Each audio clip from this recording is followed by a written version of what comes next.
Oh, hey there.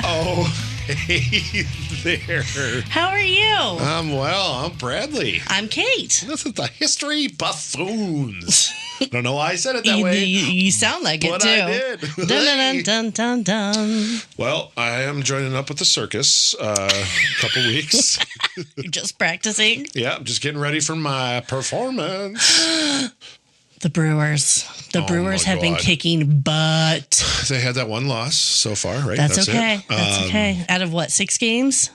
7 games? 8 games? 6? Is it 6? Yeah, I think they're Doesn't 5-1. matter. 5-1 sounds right, but either way. I'm okay with that. They've been kicking some ass. They have been. I cannot wait to get to a game. We love William Contreras and Sal Frelick. I named a cat after him. You did name your cat after him, Sal. I forgot to put my phone on airplane mode. Hold, please. Hold the phone, literally. No, I've been really enjoying watching the games. I missed it on Wednesday because my son's been off. Spring break for him, and so the wife took off, and I met him up after work. And okay, I'll save part of this for the viewers. What are we doing today? We are doing right? we are doing part 2 of the Hillsborough disaster from 1989. Crazy. I'll give a quick recap if you want. Yeah, why don't you? Okay. Just in case. So on April 15th, 1989, the Hillsborough disaster is a soccer stadium. Yep. And thousands of Liverpool fans were directed into the Leppings Lane end, which is an entry point of Hillsborough Stadium, where poor crowd control and too few turnstiles and a lack of coordination created a really dangerous bottleneck outside the grounds. And in an attempt to relieve the pressure, an exit gate was also opened. Which was a huge mistake. Yes, and it allowed a surge of people to enter without being redirected, and many of them funneled straight into an already overcrowded pen behind the goal. And was it 96 people? 96 men, women, and children had lost their lives because they were unable to move, unable to breathe, and they had compression asphyxia. Yeah, that's so sad. And the one we're focusing on is the 2 young girls who lost their life. Let me try and remember. Trevor was the dad. Yep. Julie? Jenny. Yeah. Jenny. I knew it was a J. Yeah. Sarah and Vicky, that's right. Yep. So that's the Hicks family, whom we are following. Yeah. But Sarah was 19 and Vicky was 15, and they both died in the disaster. So sad. I mean, they had literally no life. So much life ahead of them is what I mean to say there. Yeah. But Jesus. So part 1 is all about the Hicks family and the day of the disaster. Yep. And very briefly what happened after the disaster, and then this part 2 is basically the aftermath and the basically the court rulings. The court stuff. We're talking decades of court rulings. So we're going to go into that today. So fucking tragic. Yeah. All right.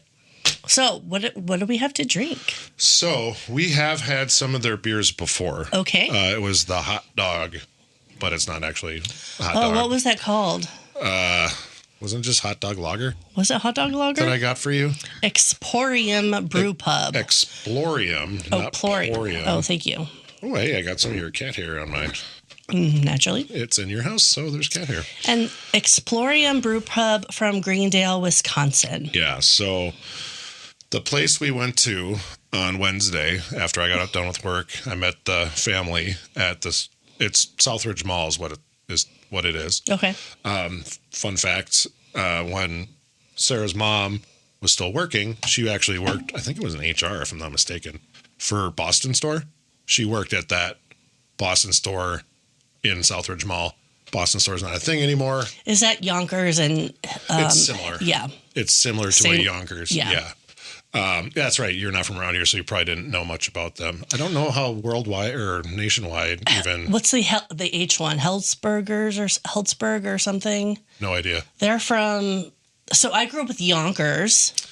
Yeah, we didn't get Yonkers till way later because I was used to Boston stores, Sears, and stuff then like that. I got back in Kearney, I got like Hillsborough, something like that. But it's all kind of the same brandish type of thing. It's pretty much the same. But I think Boston is in there. Yeah. But anyways, so in this mall, there is a arcade place. They had bowling, they have pool tables, they have a bar, nice, a ton of claw games that apparently just take your money. Oh, I know. No. A lot of arcade games. Pretty cool place. My son loves that stuff, whatever.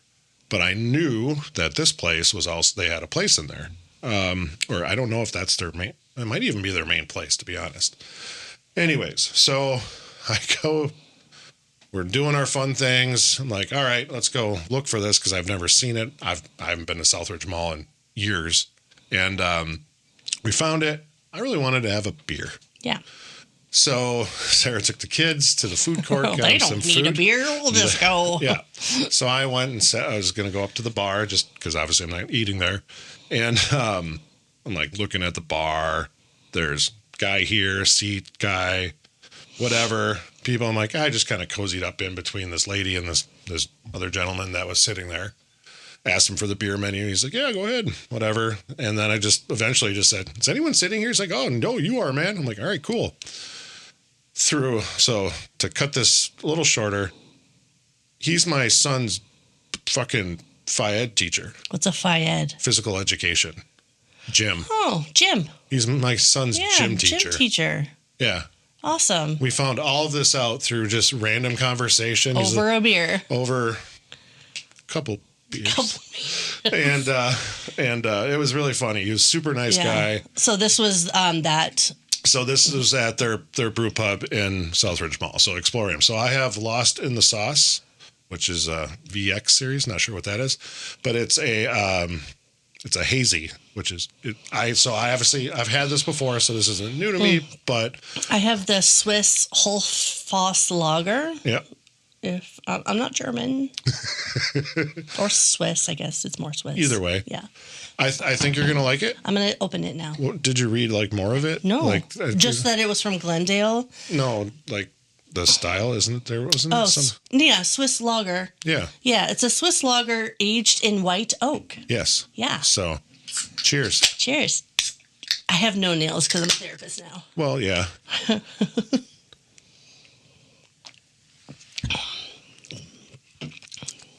I thought you might. Let's do this. And the reason why I thought you might is I bought a 4-pack of each of these. I may or may not have had one of each. They were just so good. I really like this beer. This is great. So shout out to Explorium. Shout out to my son's gym teacher. That was a really fun conversation. And this other people. And then Hunter, the bartender, he was one of them. He was super nice. So all really cool people there. Awesome. So I really need to just stop talking to people. You do talk to a lot of people, but But see, you get to know people, and you find out that they're your son's gym teacher. Right. You know, so it's not just a random whatever. It's like you get to know the person a little bit. You know, like I was at that place. Someday I'll take you there.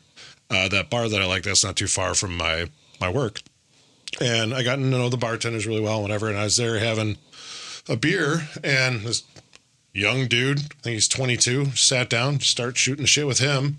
And he does construction and stuff and whatever. And this other girl sits down. You can tell she's really tan, so she's not from here. Found out she's from Florida, but she grew up in Indiana. She's now going to be a volleyball coach at the Arrowhead High School. Awesome. So it's just like you find out just random shit. And just like I can talk to pretty much almost anybody. Yeah. So, yeah. Anyways, so let's move on to this wonderful, uplifting, bright story. So Hillsborough, I think my mic has been. Oh, did it? Yeah, it's like been going down steadily. That's all right. Fix what you need. Okay. We're doing this live, folks. Well, kind of live. Live to us. So, as I said, 96 men, women, and children lost their lives. They were Yeah. They were fans that were pinned against metal barriers. And other people. Yeah. Yeah. And the response time for the ambulances and the police were really, really slow. So, Well, because you said, like you said, they thought they were just a bunch of soccer hooligans. yeah. Yeah. And again, all I can think of is Eurotrip. But yeah, so go back and listen to Hillsborough Part 1. It's called Help Us Brucey.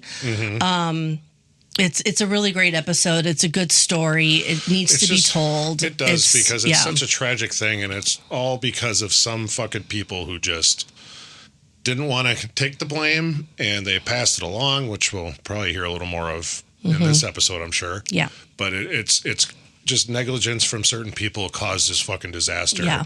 And unfortunately, people like Sarah and Vicky, very young people, lost their life because of some dumbasses who were just negligent. Yeah. Is what it is. Yeah. It was negligent. Yeah, which is just really sad. But anyway. So since the disaster, there had been inquiries and things like that. So fast forward 2 years. Right. The formal inquiries about what happened and who to blame was still proceeding. Yep. And the process finally reached its conclusion. And I mentioned this at the end of the last one. Right. The jury returns with a majority verdict of accidental death on these fans. Which just doesn't make any sense. I mean, unless it's murder or whatever, every death is kind of accidental, more or less, when it comes to something like this. But it's like, there were steps that could have been taken to prevent these accidental deaths. And it's all because of the certain... Well, what's that one guy's name? David Duckenfield. How could I forget Duckenfield? That's such a weird name and such a douche. But anyways, personal Bradley opinion. But it's like, clearly decisions made by him could have prevented these. So, I get they're accidental and what they came with the ruling, but no fucking way, man. Yeah. Just look at the story. Yeah. Anyways, all right. So... accidental suggests something that was unavoidable, something that could have been prevented. But by that time, by the time that verdict had come out, the families had basically, we've heard enough, we've seen enough. Right. They heard about the overcrowding, about the failures of crowd control, and about the decisions that were made or not made in the moments that had mattered most. So months later, in October of that same year, another development was happening. Okay. David Duckenfield, the officer who had been in charge at the stadium on the day of the disaster, retired from the police force on medical grounds. Guess what his medical discharge was? Oh, boy. Depression and PTSD. Okay. Post-traumatic stress disorder.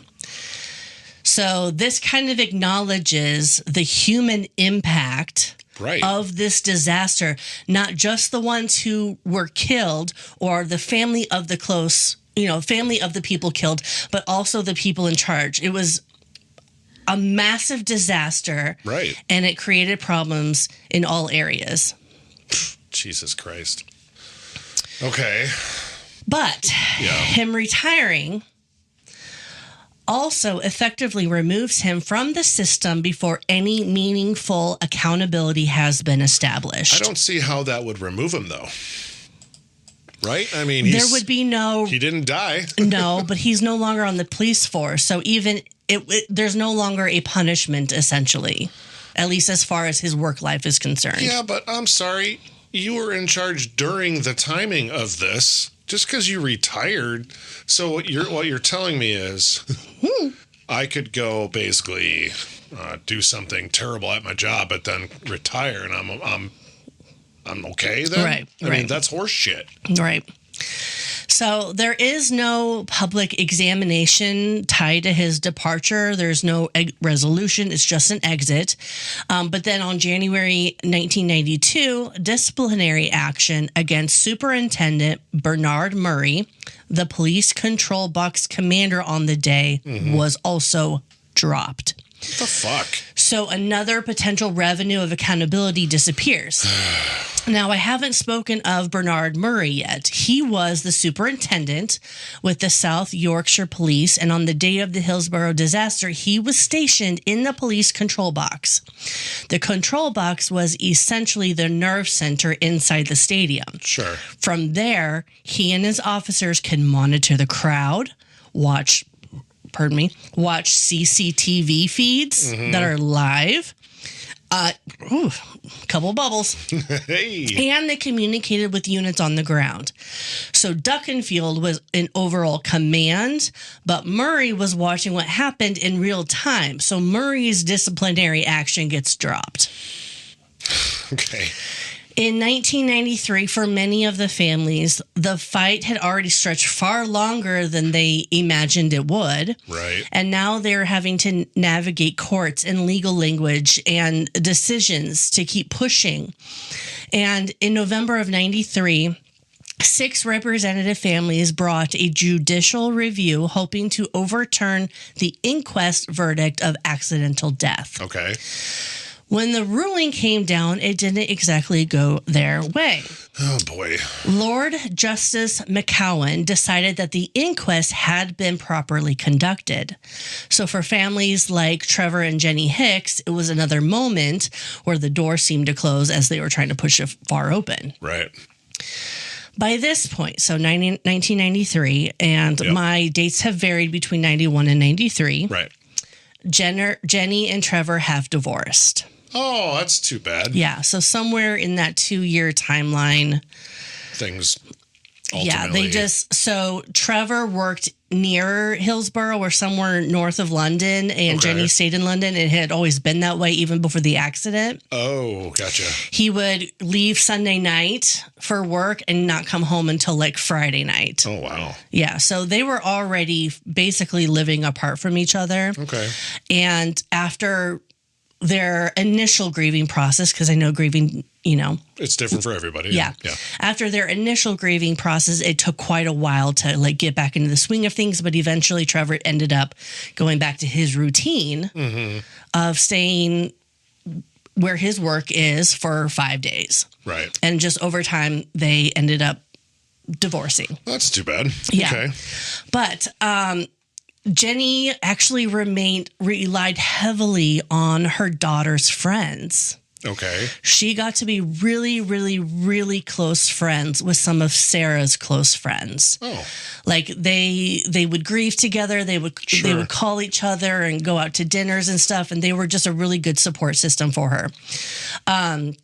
Trevor was grieving, of course, but he was also organizing, speaking, and helping to hold the campaign together through the Hillsborough Family Supports Group. Okay. Jenny as well remained deeply involved. So they still saw each other regularly. They just weren't together yes. anymore. And yes. Yeah, unfortunately that happens. And as far as I read in her book, it was pretty amicable and everything. It was okay. Sure. It happened, but it was okay. Right. Good execution on amicable, because there's a lot of times where I just butcher that word. Amicable. Yeah. So amicable. If the courts weren't going to reopen the case, the families would have to find another way to keep their story alive. Right. And that meant stepping out of the courtroom. So by the mid-1990s, the campaign had shifted into something more public.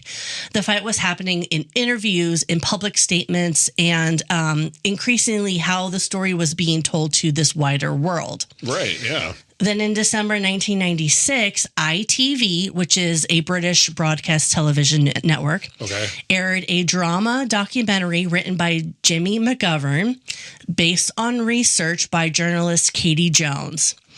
It didn't present Hillsborough as a closed case, much like the courts think it is. Mm-hmm. It didn't repeat the official version of events. Instead, it told the story through the perspective of the families, their doubts, their frustrations, and their belief that the truth has not been fully acknowledged yet. Right. So this mattered to Trevor and Jenny and those families because for the first time in a long time, the public was being asked to see the disaster the way that they experienced it, not as an isolated tragedy, but as something that has been followed by years and years of unanswered questions and contested narratives. Sure. No, that's awesome. So this is a drama documentary that you can find on YouTube with Eccleston. What was his first name? Christopher Eccleston plays Trevor, I believe. And it's just called Hillsborough. The first time, I think I mentioned this to you, first time I ever saw him in a movie was Gone in 60 Seconds with Nicolas Cage. Mm-hmm. And my cat Sway and my cat Memphis were named after that movie. Memphis came first, and then Sway was my boy. Yeah. But Memphis was kind of a dick to him. So maybe we'll try to watch that. Yeah. Now, did you say, okay, so that was one. Did you say that, was there anything else that was made about this? It was just that. Okay. And that was from 96, you said? Or no, it was mid-90s. 95, I think, when we looked at it, I believe. Yeah, there really hasn't been anything else. Which is kind of wild. Yeah, really. it is wild. But I don't know. So by 1997, the Hillsborough, the story of Hillsborough is still not settled, but it's also not moving anywhere. Fucking 8 years later. Jesus Christ. Oh, it gets so much worse. I know it does because you always bring me uplifting tales. The families are still pushing, still asking questions, still insisting that what's been accepted as the official version of events does not match what they know to be true. Right. And under that pressure, the newly elected Labor government agrees to take another look. Oh. It is not a full inquiry. They are not reopening the case, but they are scrutinizing the evidence. Okay. And that is led by Lord Justice Stuart Smith. Blah, blah, blah, blah. Well, they have to put the damn Lord Justice shit in there. Lord Justice fucking Stuart British, am I right? Smith. So basically, it carries the sense that this isn't about digging deeper, but more about, is this worth digging deeper? Sure. Yeah.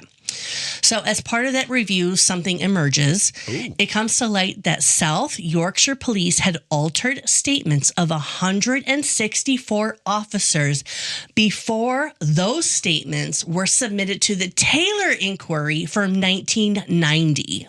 Holy fuck, really? It removed criticism, softened language, and reshaped how events were described. That is fucking terrible. The version of events that had helped form the official understanding of the disaster had been completely edited. Yeah. This happened before the Taylor inquest, and yet still blatantly obvious that the police are to blame. And you wonder why people are sometimes at odds with law enforcement. And I know you can't take this one thing and put a blanket on it. Obviously, blanket statement. Yeah, police are needed. They're a necessary thing in our communities and in our world. But man, distrust brews from shit like this. Yeah, because what the fuck? Yeah, you can't do that. Yeah, there's supposed to be actual statements like, I sign off on this. This is what I believe. Not, well, let's change that. Yeah. Change this. Now it fits what we're trying to do. Exactly. Fuck you, now man. It fits the narrative. Yeah. Well, and that's like the world we live in today with the news and everything. And, you know, certain people will be like, and when I say certain people, there's one in mind that I'm thinking of. I may or may not be related to him. Well, what'd you get it from? Name your certain one here. And I'm like, what the fuck are you getting your shit from? You think this is so like one-sided, but that's what your news is, dude. Yeah, news definitely isn't. It's not definitely unbiased. It's not unbiased at all, and that's what it's supposed to be. You're supposed to report the fucking facts. Like this fuck, or 150 fucks. Yeah. Well, it probably wasn't the people who gave the statement that changed it, right? Did you come across that at all? I don't remember if I wrote that down or not. Okay. So it could have been, you know, a small group of people that, all right, let's change all of these. Yeah. But, I mean, you would think as a police officer that gave his statement of the situation or whatever, I didn't say it like that. Were they all in on it then? Because, oh, Jesus. Continue making me mad. So, even with that sitting in front of them, the Home Secretary at the time, Jack Straw, I love that name. Jack Straw? Mm-hmm. Doesn't believe there's enough evidence to justify a new inquiry. Oh, all these lies? No, it's not enough. That alone is enough. Seriously, what else do you need?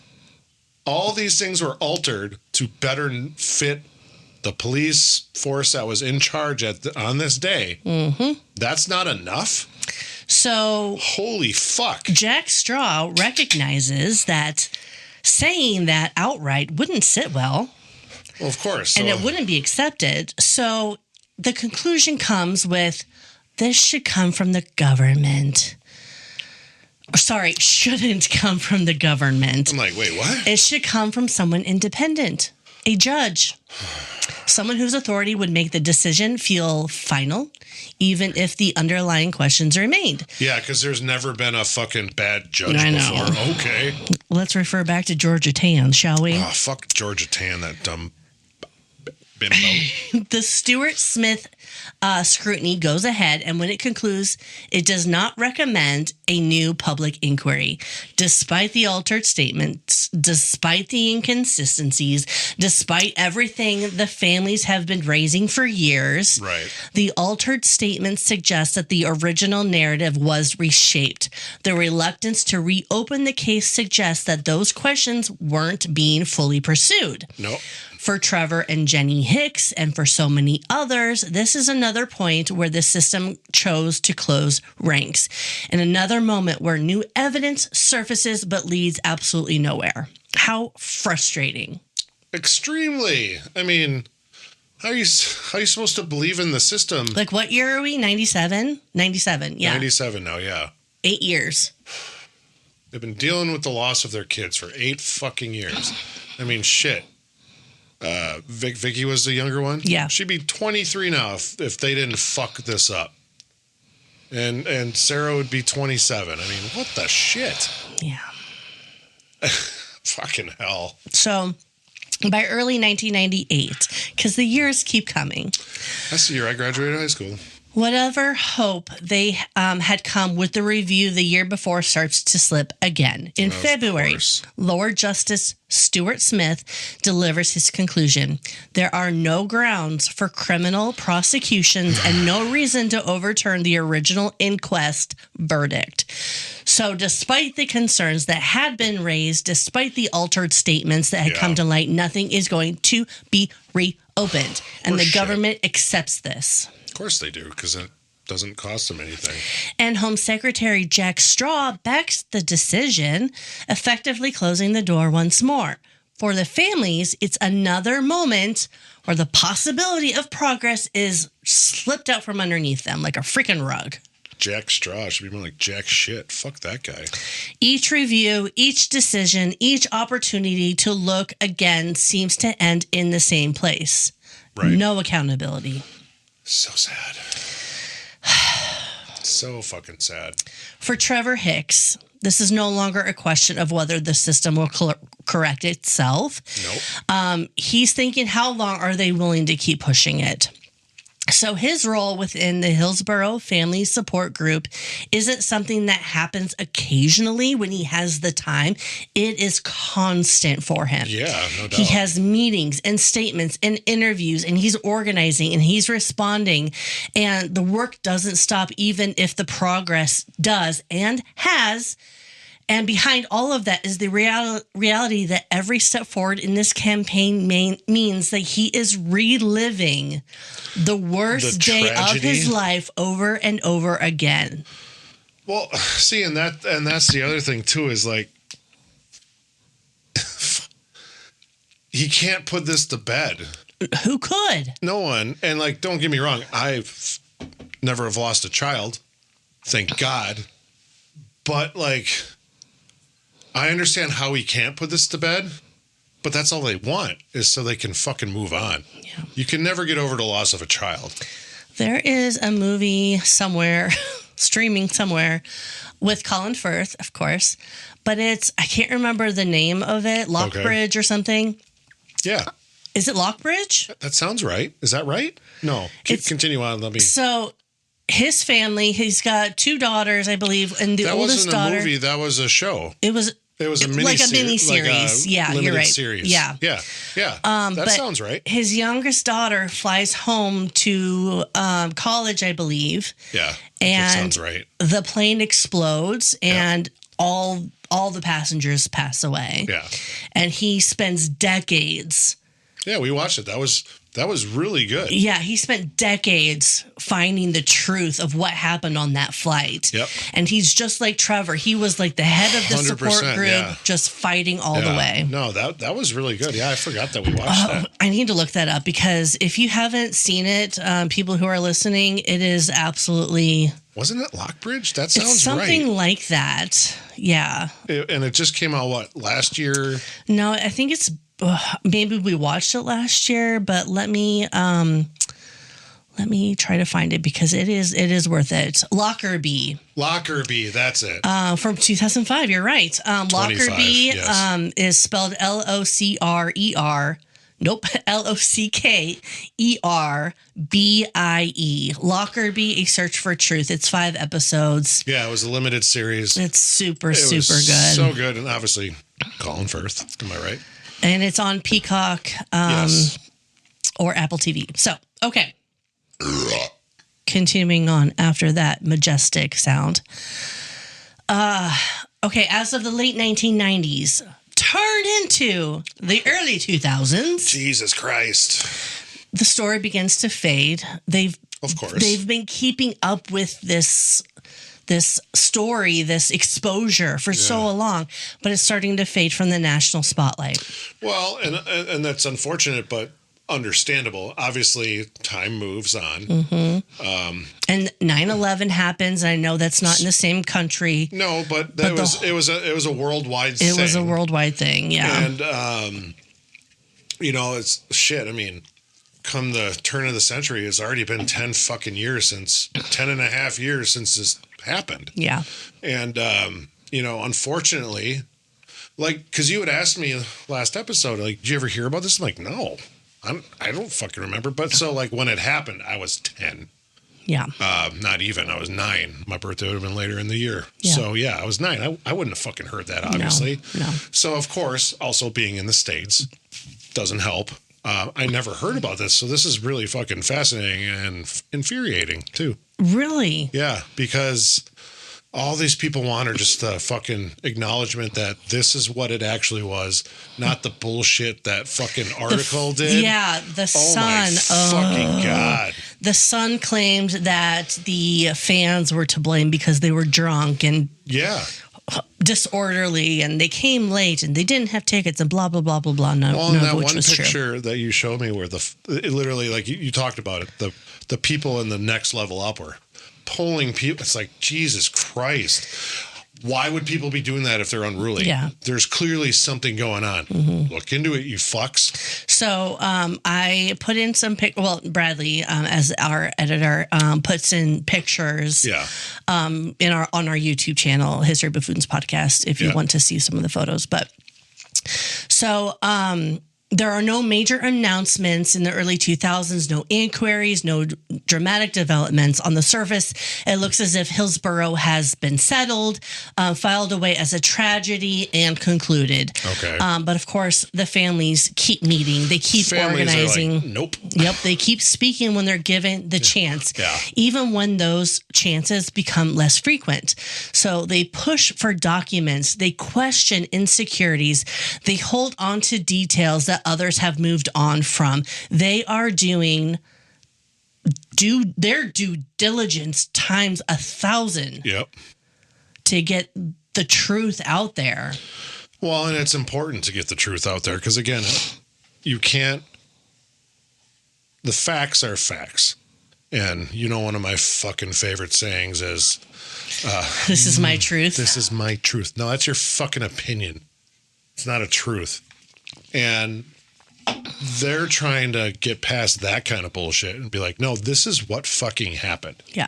And we need this to be recognized, acknowledged, and the people who fucked this up should be punished for it, honestly. Yeah. Because it's complete and fucking negligence.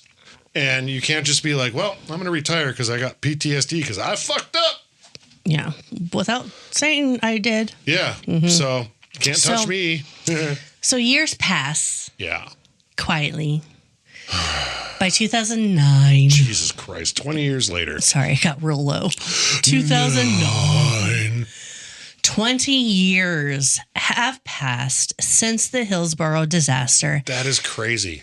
So crazy. And for a long time, it has felt as though the story has been left where it was, unresolved, no longer urgent to anyone outside the families who had been living with it. But anniversaries have a way of bringing things back around. They certainly do. They absolutely do. Yeah. Nathan and I actually just had an anniversary. Of when he asked you to... Yeah. I saw it on his Facebook, yeah. Yeah, 9 years ago, I don't know, sometime this week. Yeah, the other day. The only reason why he knows is because of Facebook, and the only reason I know is because he told me. Yeah, exactly.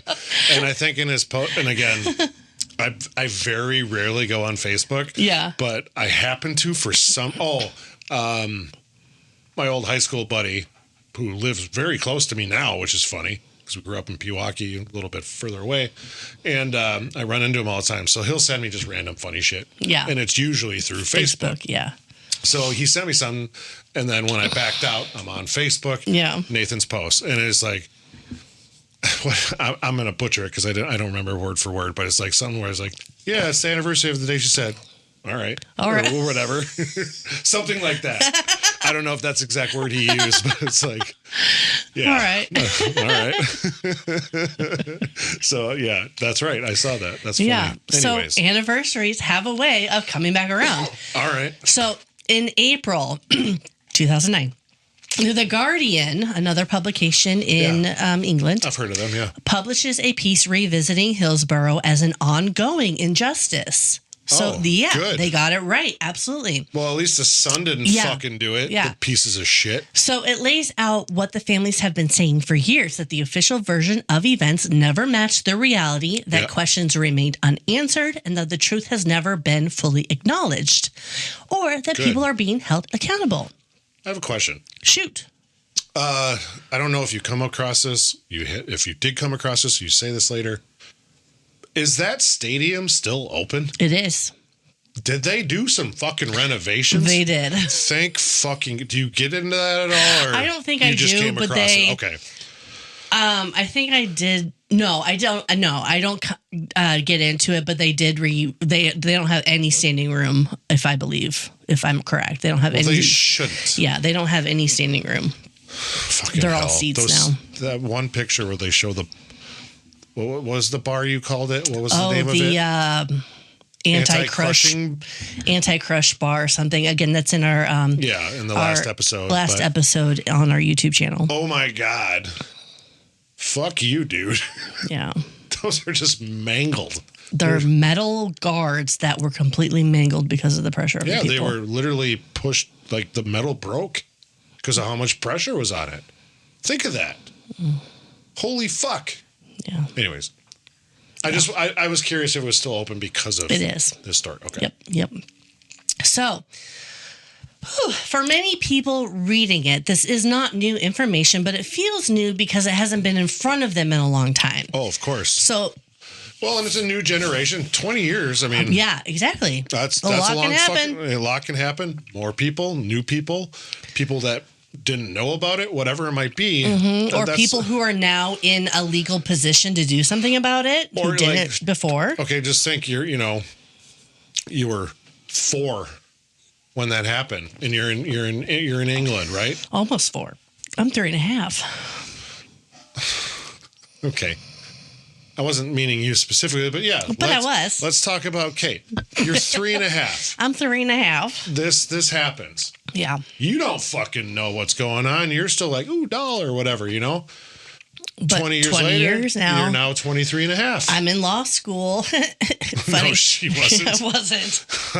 No way. But I'm in law school, and now I have a voice, and I can do something about it. I want to help these people get some justice to this injustice, basically. Yeah. So you know something? I do. I have to pee. Oh, thank God, because you know what? You have to pee? No, you can get me another beer. For some reason, I brought 2 and I have 3. So if you, once you go pee, could kindly grab me a beer, that'd be great. Okay. And we're back. How are you liking your beer? It's heavy. It's a little heavy. Okay. I think 1, maybe 2 is probably enough for me. Well, it's good. It's I only like 5.2, so it's not nothing crazy too alcohol wise. But I get it. Yeah, I can see that for you. I mean, especially with your go-to's Modelo. Yeah, it's a lot. But I don't want to still say like it. Like, it's still good. No, I know. I don't want to say Modelo's light, but it's lighter than that. Yeah. So yeah. Well, I'm glad you like it. Okay, so after years of pushing, often years. without much attention, the story is being told again. Which is great. Excuse me. What were you doing there? It was me blowing out my... Yeah, and I hit the microphone. Okay, anyways. Anywho's. Yeah. So at this... Sorry. Jesus Christ. I'm still burping. That's fine. So at this time, the story doesn't stay in print. It reaches government. So Labor ministers Andy Burnham and Maria Eagle take notice, and they have begun calling for the release of all documents that had been missing for years. Okay. They began releasing documents related to Hillsborough, everything that had been held back, everything that might help explain not just what happened that day, but what happened in years prior. So, wait. Nope, years after.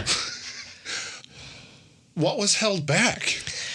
All the documents were not there and readily available. Oh, see, that's fucking...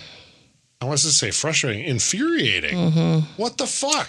But we're getting inquiries from over here with documents and inquiries over here with documents and the Taylor report and this inquiry and this accidental death conviction. And there's documents after documents after documents.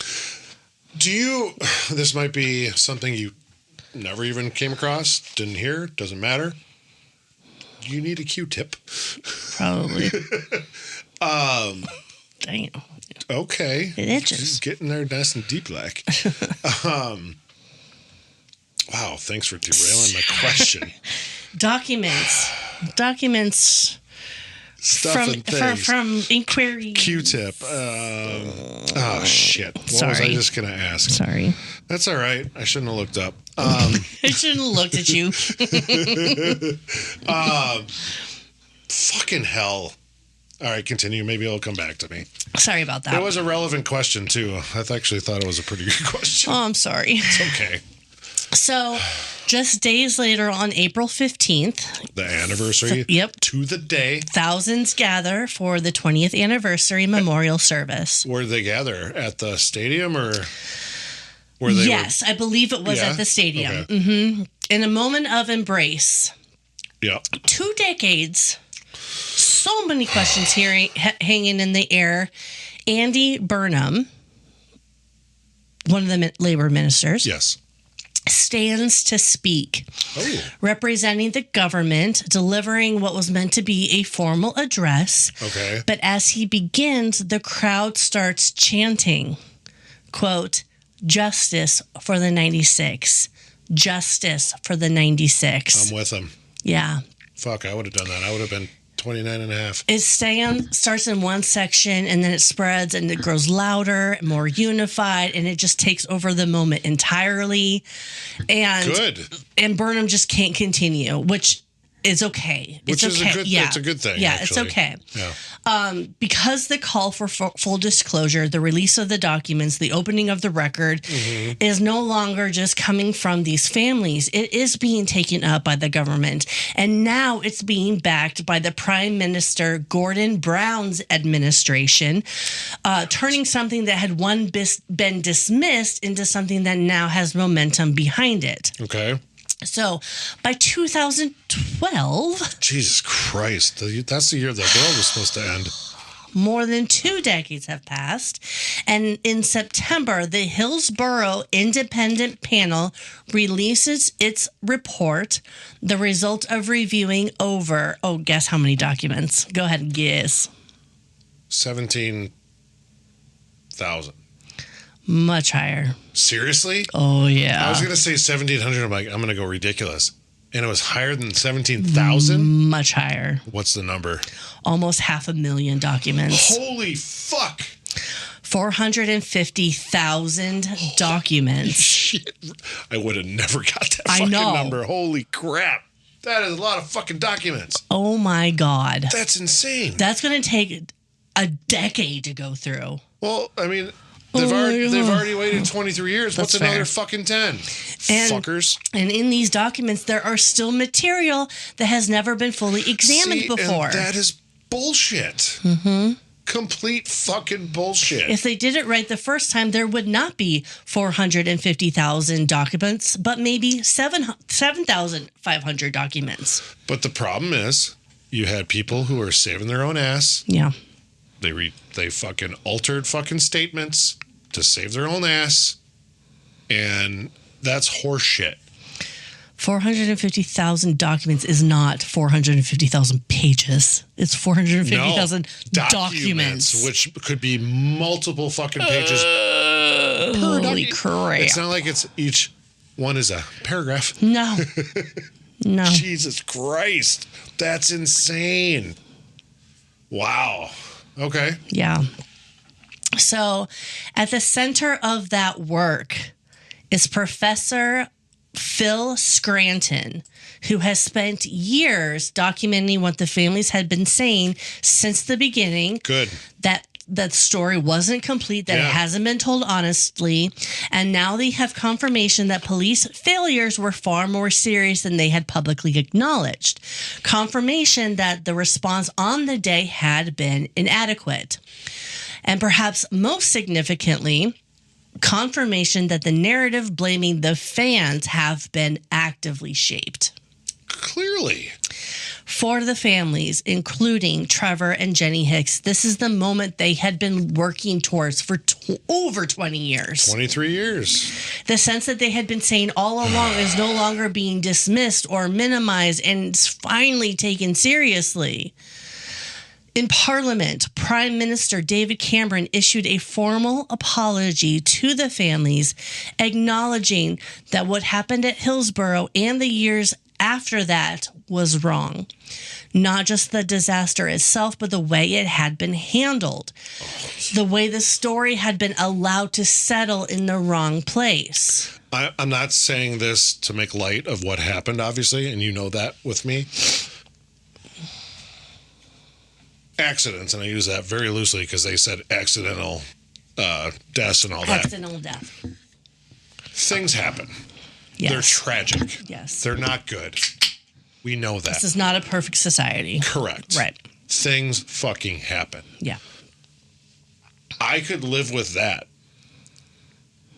However, the fucking blatant fucking covering up and bullshit and the blaming and the fucking slandering of the fans. Oh, they were just a bunch of drunken fucking idiots is basically what they were saying. Yeah. That is horseshit. Yeah.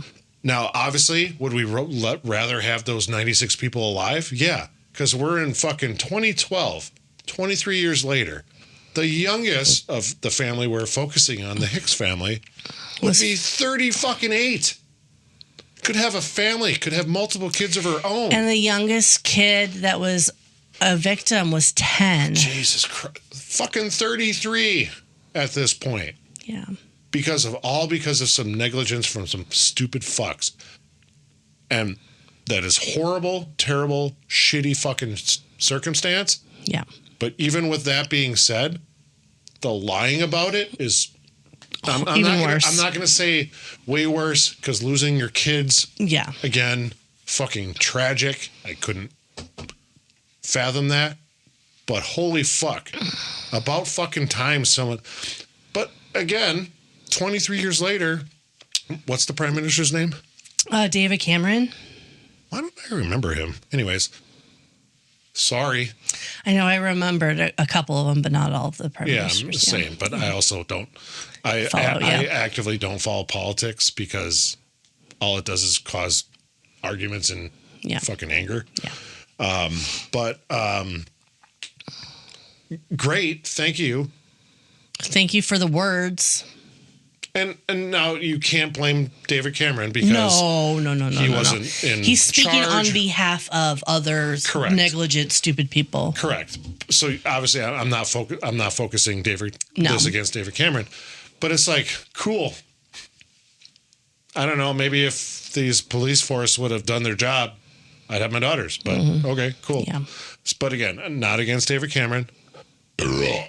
However, what does this do for me? But at least it's fucking being acknowledged. It's being acknowledged. That is a huge fucking. And it's being out. It's being put out there in the world. Right. Which it needs to be because there's and again, it's not a private apology. Be like, oh, sorry, this happened to you, but don't tell anyone. We're sorry. My bad. Yeah. And not that it doesn't bring your kids back. Doesn't bring another 94 people back, obviously, too. Anything like that. But I would imagine, luckily, I've never had to go through anything like this. Thank God. It's got to mean something, though. Finally getting that acknowledgement, even from someone who had nothing to fucking do with it. Right. He's just in a powerful position, so he's like... He took the responsibility to make this happen. Which is great. So good on David Cameron for doing that. Because he had nothing to do with it, obviously. However, that's gotta feel good to some degree.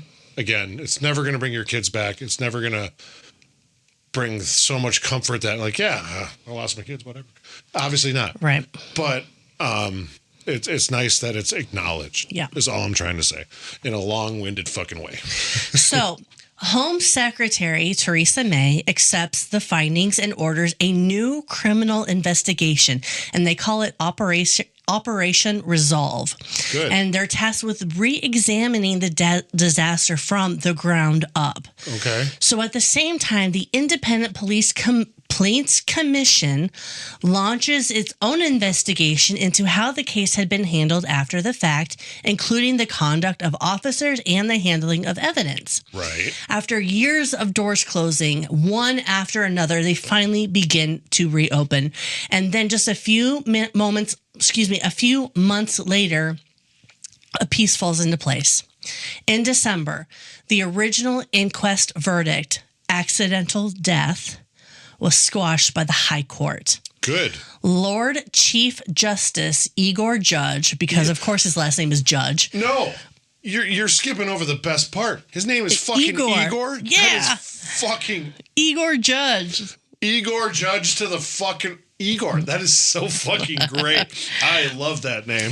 So, oh, Jesus Christ, that is amazing. Igor Judge, along with two other judges, finds that the inquest had not been properly conducted. Clearly. Which means everything built on it no longer stands. Good. Which means the official record that had defined the disaster for over 20 years is set aside, and with it, the limitation that shaped the story, the 3:15 cutoff time. That is, the restricted evidence, the narrow conclusions, they're no longer fixed in place. Good. Yes. Fuck that. On March... Go Igor. Go Igor. You're my fucking boy now, dog.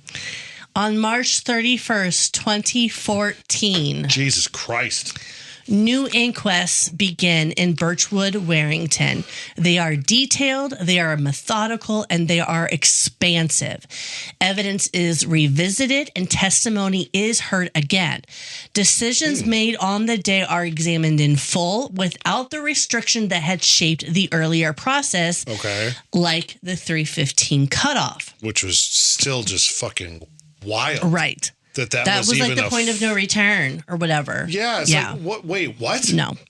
So the inquest stretched on for more than 2 years, again, becoming the longest case ever heard by a jury in British history. Holy shit. It lasted 2 years. For the families... Oh, my God. Mm-hmm. 2 fucking years. Okay. So for the families like Trevor and Jenny Hicks, They are finally being heard. Yeah. Every detail matters now. The decisions at the turnstiles, the opening of the gate, the flow of people into the central pens, the response on the pitch, the timing of the medical care, the actions that were taken and the ones that were not. Nothing is off limits now. Yes, Bradley. Is Duckenfield still alive? Yes. Good.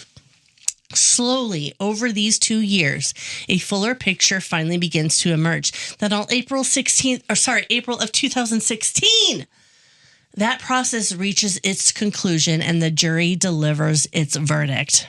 Which is? They were asked 14 questions. Oh, do you have the questions? I do not. Okay. Each I one. feel like that would be important. It's not. The important part I'm joking. is like the last one, probably. I'm joking. I don't know. Yes.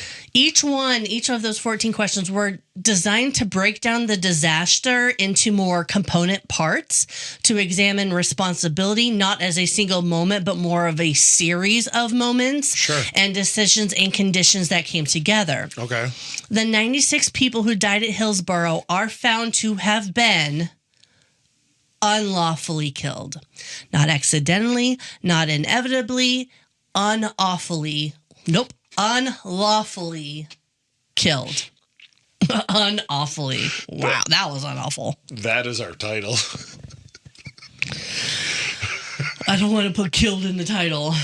No, it's just going to be unawfully. So the verdict places responsibility in part on the actions of who?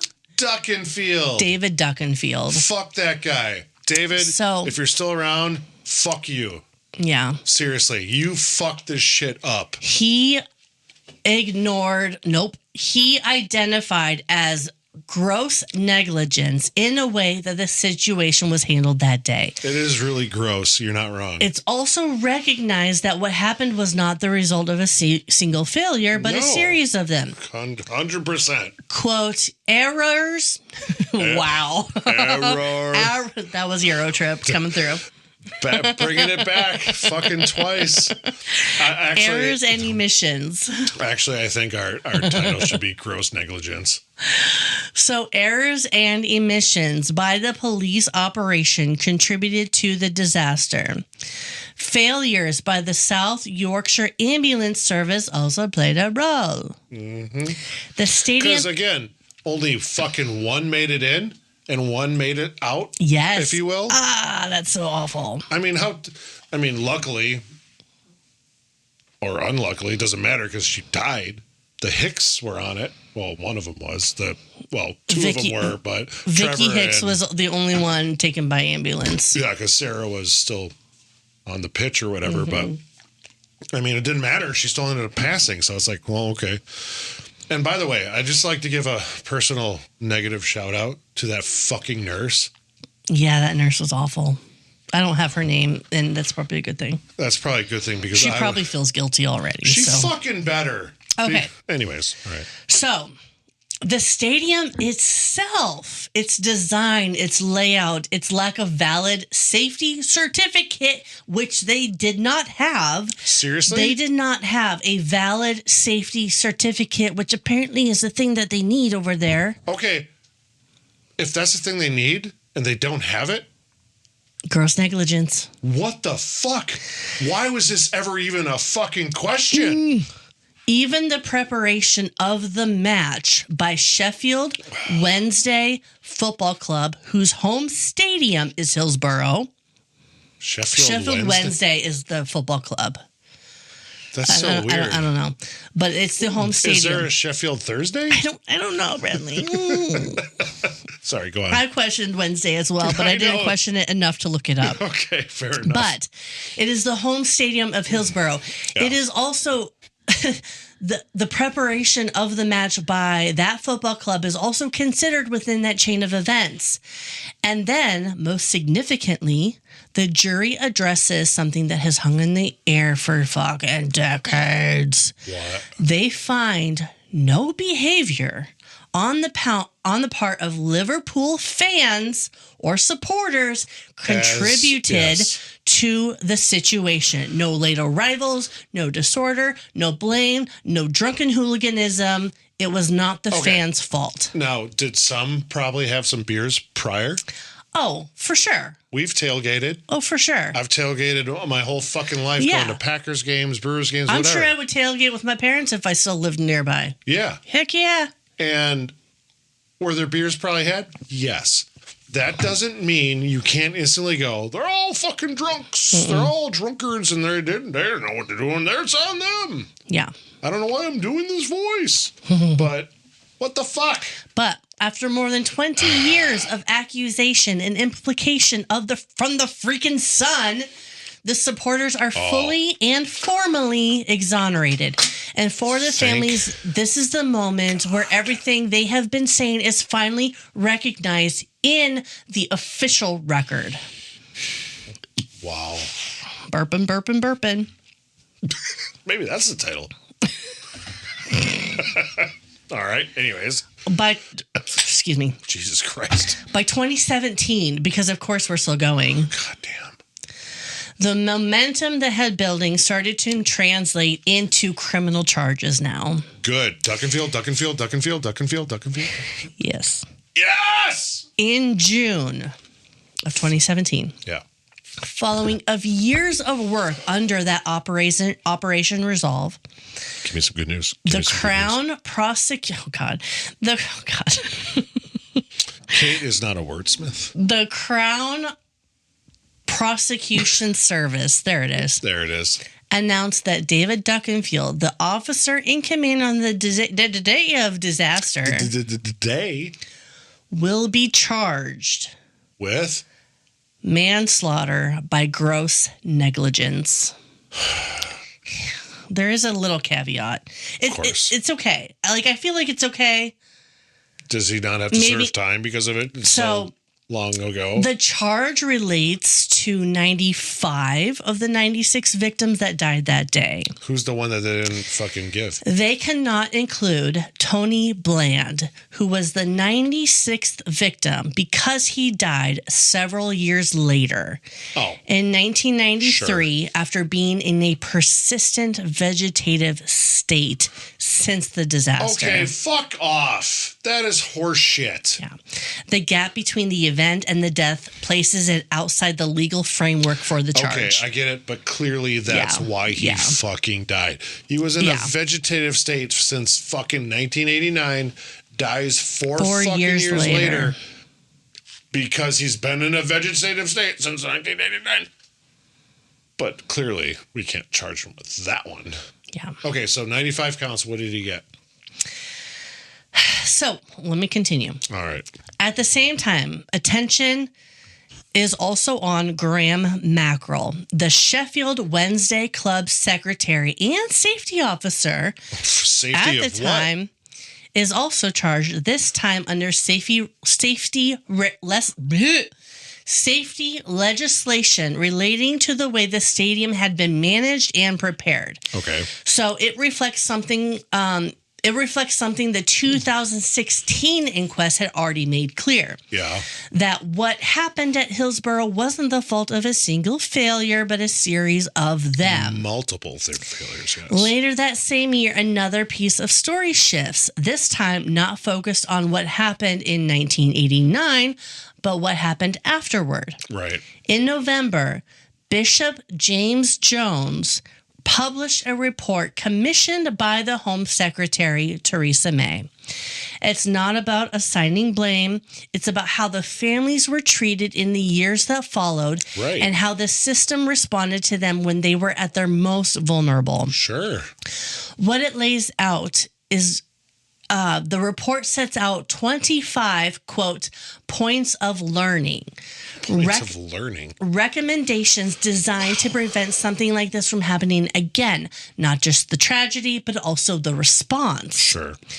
So among them is a concept that becomes central to everything that follows. It is called a duty of candor.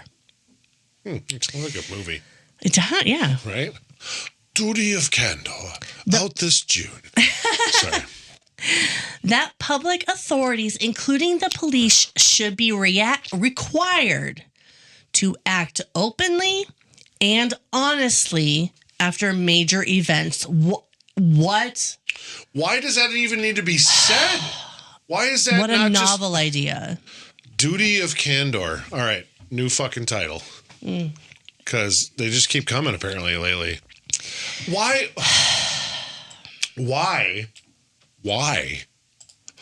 I'll go down deep like you did. Why does that need to even fucking be said? Isn't that what it should fucking be? I know. For the love of God. So public authorities, including the police, should be required to act openly and honestly after major incidents. Or just every day. That they should assist they should assist investigations fully rather than control the shape of the narrative. That the burden of uncovering the truth should not fall on those who have already lost the most. I feel like this is like common sense. But the problem is you get people, especially in places of power, police, judges, name your elevated position here, and they're just out to save their own ass. Because they have the means to. They have the means to. They can shut down shit. They can change narratives. They can do this. That's literally like the world we're living in. Like, I think we need a fucking duty of candor for the whole fucking world right now. Because, I don't know, basically, you boil it down, and this is Bradley's interpretation, don't be a dick. Be truthful. Yeah. But the world we live in right now, not so much. Not so much. By 2019. Oh my God. 30 fucking years later. The story has come full circle.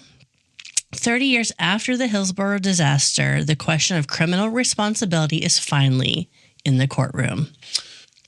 I feel like it needs 360 years to come full circle. In January 2019. Really poor. I apologize. I know, that's why I keep continuing. No, you just didn't get it. It's why. Fuck you.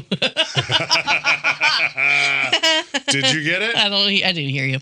In January 2019. I can repeat it. The trial begins at Preston Crown Court. Where is that? Miss Preston. I don't know. Christ. Okay. David Duckenfield. Fuck that guy. Now 75 years old. Doesn't matter. He's still a dick. Stands in the dock alongside Graham Mackerel, both pleading not guilty. Of course they're going to plead not guilty. In opening the prosecution's case, the argument is fairly fucking direct.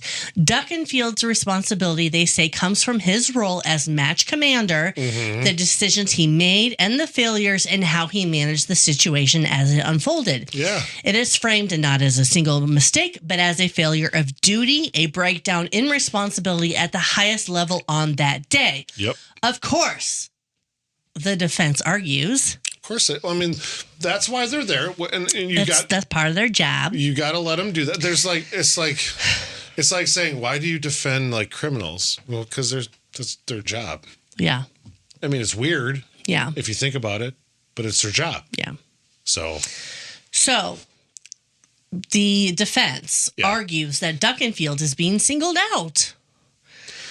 He was in charge. That what happened cannot be reduced to one person, one decision, one point of failure. However, top down. The disaster was more complex, and in many ways, both arguments reflect something the families have known all along. Hillsborough was never just about one failure. Multiple. But it doesn't mean that responsibility should disappear. No. As the trial unfolds, the weight of those decades hangs on everything. And the time that has passed, the evidence that has been revisited, the memories that had been created forward has been for 30 years. And when the case goes to jury, there is a sense that this moment might finally clear the air. The air. The ear. But it doesn't. No. Are you? In 8 days. Nope. In April, after 8 days of deliberation, the jury was unable to reach a verdict on Duckenfield's charge. There is no resolution. However, Okay. Yeah, continue. Sorry. Graham Mackerel is found guilty of breaching his legal duty regarding safety at the stadium, specifically in relation to the allocation of turnstiles. It is a conviction, one that acknowledges failure, however, but comes with a penalty that feels to many very small in comparison of what actually happened. How old is Graham at this time? I did not look it up. Okay. However, he was only slapped with a fine. Because, 96 people's lives. So what was the fine? I did not do research on the conversion. That's fine. From 2019 to 2026. Is it in pounds? But I did do the conversion from pounds to dollars for 2019. That's fine. 6,500 pounds. Which is? 8,600 in dollars. That was his fine. You know what? Oh my God. 96 people died because of his failure to actually, have a safe stadium. Do his job as safety person, whatever his title was. And all you were charged was $8,000. Let me write you a check. I wish I had $8,000 to write a check with. For Doug and Field, the question remains open, but so the case continues. In June, it is confirmed that there will be a retrial. The process begins again in October. I'm not sure what the English reason of a retrial is. Yeah. But this time with additional efforts to ensure that the families and survivors can be present. Proceeds relayed to Liverpool, allowing these most affected to witness what is happening without having to travel. So this last one took place in like Whittenfield or whatever. Now it's being taken place in Liverpool. So people can actually get there. The Beatles. Supposedly. I didn't do the route or whatever. It's fine. So. Jesus Christ. Even with that, the outcome does not change. Come on. In November, after days of deliberation, the jury returns its verdict, not guilty. On Duckenfield? Yeah. And just like that. Okay, but here's the thing. I'm sorry to interrupt. That's right. They came across not guilty. Okay, fine. But everyone can clearly see, right? Yeah. I mean. Right? I mean, fucking Graham. In hindsight, yes. Okay. Oliver, your paws are cute. So by this point, so much has already been established. Yep. The inquests have ruled unlawful killing. Mm-hmm. The supporters have been fully exonerated. The failures of police, emergency response, and stadium safety have been laid out in detail. The truth in many ways has already been found. Sure. But the courtroom operates differently. Yeah. It requires a different threshold, a standard of proof. Of course. And meeting that standard after 30 years, after evidence that has been shaped, challenged, and revisited is something that still proves difficult, perhaps impossible. Right. So the story ends in a place that feels both resolved and unresolved. Yeah, it's like in a state of limbo. In May. May of 202. 202. Oh my God, I was pee again. In May, seriously? In May 2021, because that's where we are again. Attention turns once again to the question of accountability after the fact. 3 men, 2 former South Yorkshire police officers, and the force's solicitor at the time stand trial on charges of perverting the course of public justice. The case centers on the alteration of officers' statements, something that had become one of the clearest indicators that the narrative have been shaped in the aftermath. No, for sure. But before the case can reach a conclusion, it is stopped by the judge. Really? Insufficient evidence to allow the case to go to the jury. Okay. The trial ends without a verdict, and all 3 men are acquitted. So, being so much, I mean, we're in 2021 or 202. One. I mean, so many years have passed. It's hard with that much distance between points to like, now if this happened 30 fucking years ago, right, maybe we're onto something. Right. Because that would have been, 1991, 2 years after the incident. So, unfortunately, I get it. It sucks. But, like, what are you supposed to do with 30 plus years fucking between what happened? It's.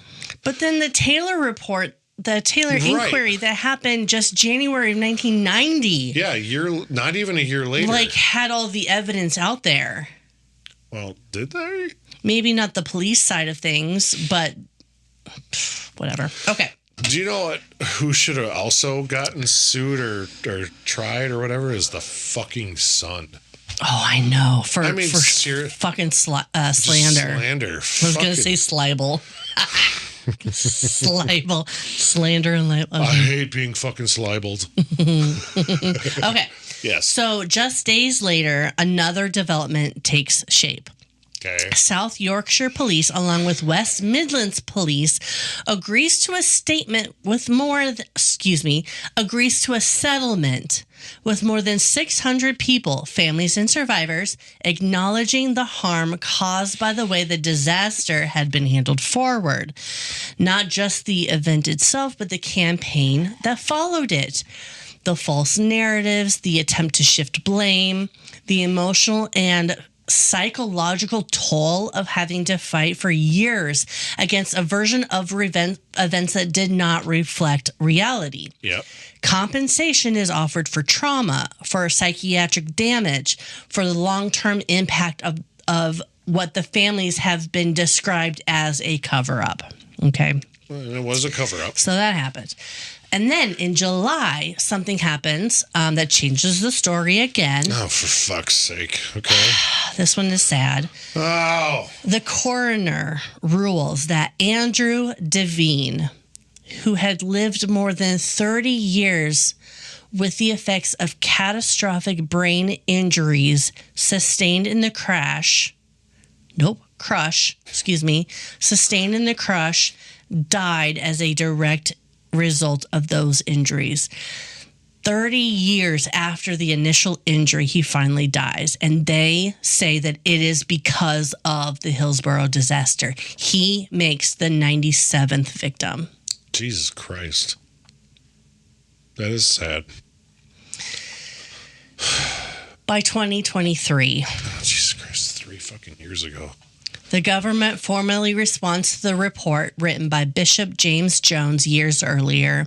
James Jones used to be a wide receiver for the Packers. Wonderful. Not that same James Jones. Jim Jones is a cult leader who killed a bunch of people with Kool-Aid. I love Kool-Aid. Bishop James Jones, years later, a report had been laid out, lessons not just about Hillsborough. Yes. I like how... Yes, Bradley. I used the literal same name, and you're like, Jim Jones. Well, I mean, was his real name James? I mean, probably. Then you should have said that. But anyways, continue. But everybody knows him as Jim. Nobody fucking cares what that psychopath did. Okay, so... Anyways, continue. The report had laid out lessons not just about Hillsborough, but about how institutions should respond to tragedy in general. Sure. Ministers issue apologies for the delay, acknowledging that it has taken far too long to address those recommendations, and they agree to adopt the charter.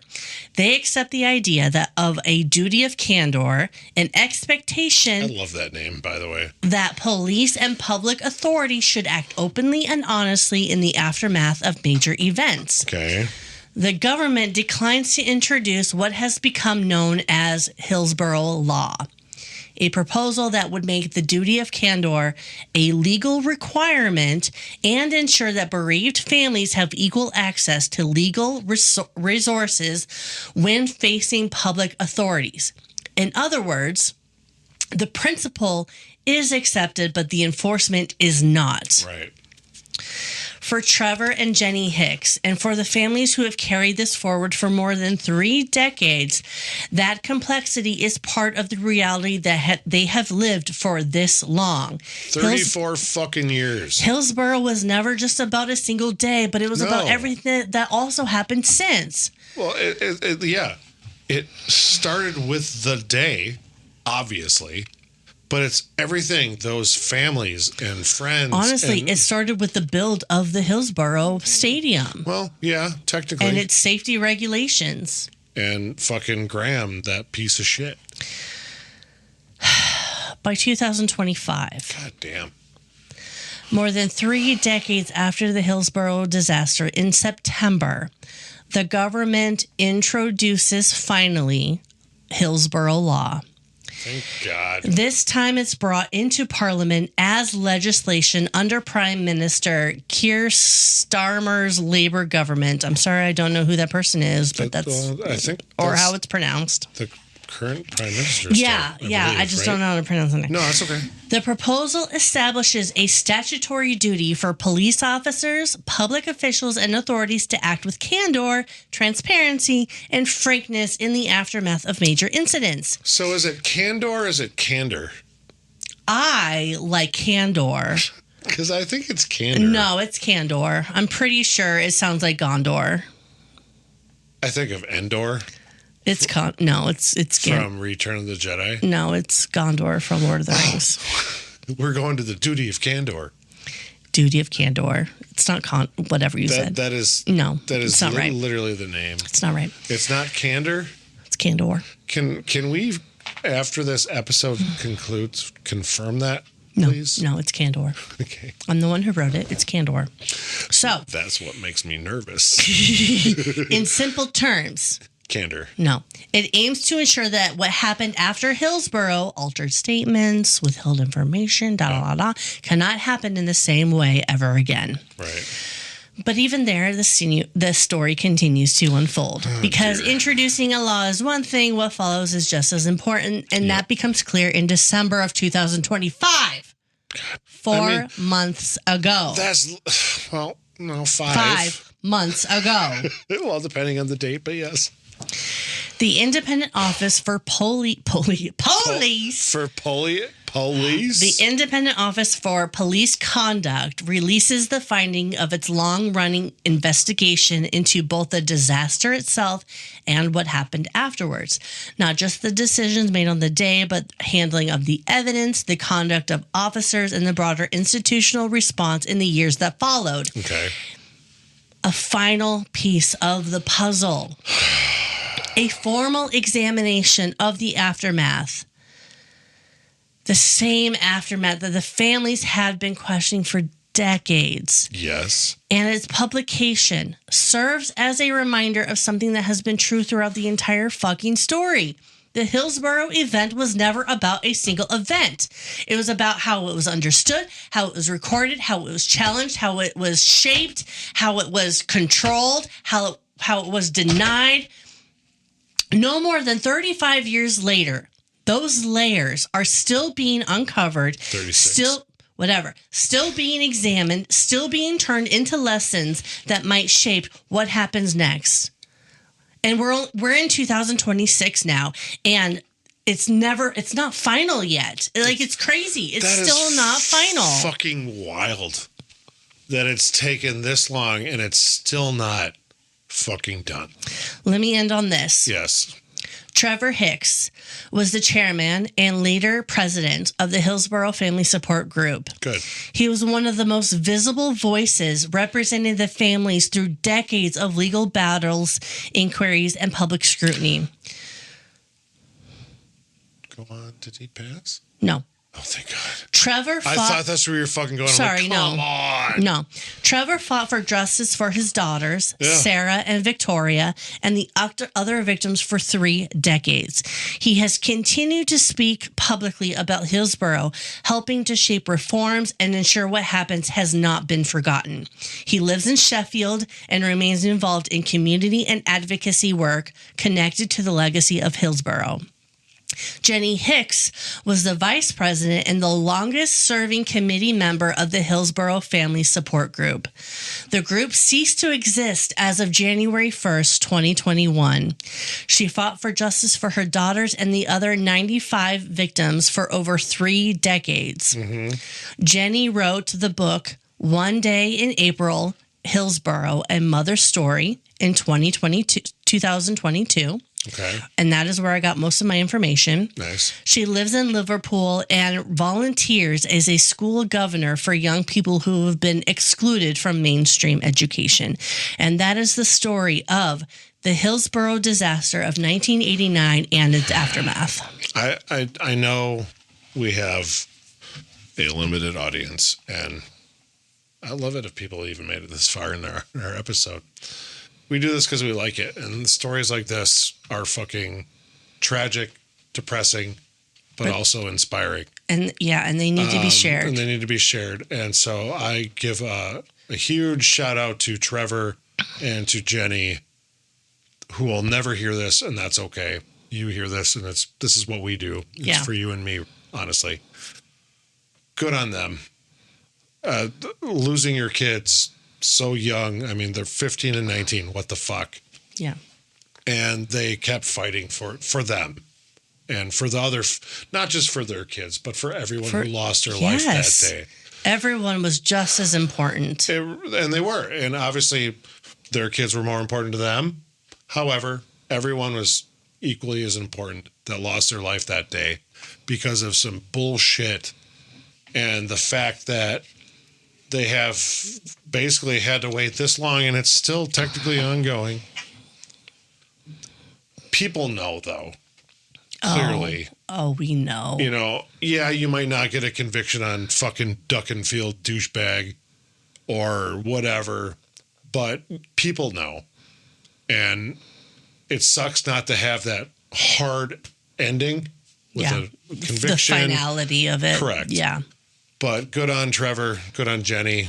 Sorry for your loss. Again, I know they're never going to hear this, and that's okay. But, man, that's got to be fucking tough. And good on them for the, as people say, fighting the good fight. Yeah. Because, you know, things like this inspire change in other things, which we need. And especially in the fucking world we live in, that's fucking on fire. Yeah. Literally. Yeah. I sent you a picture of a car on fire yesterday or 2 days ago, whatever. But it's just fucking wild. Seriously, it's just sad that they had to go through such a tragic, tragic fucking thing. And then relive it over and relive over it literally for the last 37 fucking years. I mean, today is the 3rd. We're 12 days from the 37th anniversary of the Hillsborough disaster. And it's sad. Well, when this comes out, it'll come out on the 14th. Oh, shit. Yeah, this will come out the day before. So that's fucking fitting. The day before. So, the anniversary. What year?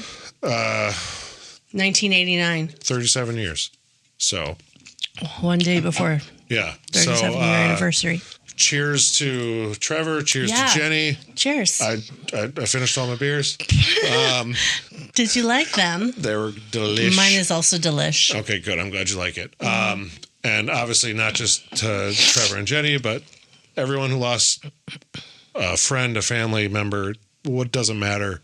Anyone who lost anyone in the Hillsborough disaster, fucking tragic. And cheers on you for being strong and getting through it. So.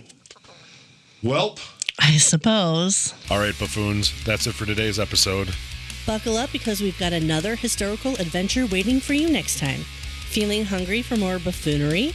Or maybe you have a burning question or a wild historical theory for us to explore? Hit us up on social media. We're History Buffoons Podcast on YouTube, X, Instagram, and Facebook. You can also email us at historybuffoonspodcast@gmail.com. We are Bradley and Kate. Music by Corey Akers. Follow us wherever you get your podcasts and turn those notifications on to stay in the loop. Until next time, stay curious and don't forget to rate and review us. Remember, the buffoonery never stops.